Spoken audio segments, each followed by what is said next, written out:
Hi friends, Tamil to English translation இனிமேல் ரெகுலராக நம்ம கற்றுக்கலாம். First sentence, it is a nice day for a picnic. இன்னைக்கு சுற்றுலா போனால் நல்லா இருக்கும். It is getting darker, turn on the lights. இருட்டாயிட்டு இருக்கு, லைட்டை ஆன் பண்ணுங்க. It is a good idea to save money. பணம் சேமிப்பது ஒரு நல்ல தீர்மானம். It is not easy to learn a new language. புதிய மொழியை கற்றுக்கொள்வது ரொம்ப சுலபம் இல்லை.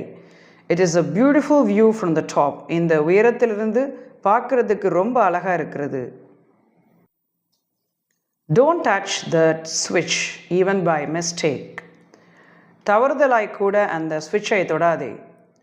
He never lies even by mistake. தவறுதலாய் கூட அவன் பொய் சொல்ல மாட்டான். Don't sign any document without reading it even by mistake. தவறுதலாய் கூட வாசிக்காமல் எந்த ஒரு டாக்குமெண்ட்டையும் கையெழுத்திடாதீர்கள். Don't delete the important message even by mistake. தவறுதலாய் கூட முக்கியமான தகவல்களை அழித்து விடாதீங்க. தவறுதலாய் கூட அப்படின்றத வைத்து இத்தனை வாக்கியங்களை நம்ம உருவாக்கியிருக்கோம். இன்னும் இதே மாதிரி நிறைய வாக்கியங்கள் தமிழ் டு இங்கிலீஷ் டிரான்ஸ்லேஷனோட கற்றுக்கணும்னு விருப்பப்பட்டீங்கன்னா நம்ம பாசிபிள் இங்கிலீஷ் சேனலை சப்ஸ்கிரைப் பண்ணுங்கள், லைக் பண்ணுங்கள், ஷேர் பண்ணுங்கள். பாய், டேக் கேர்.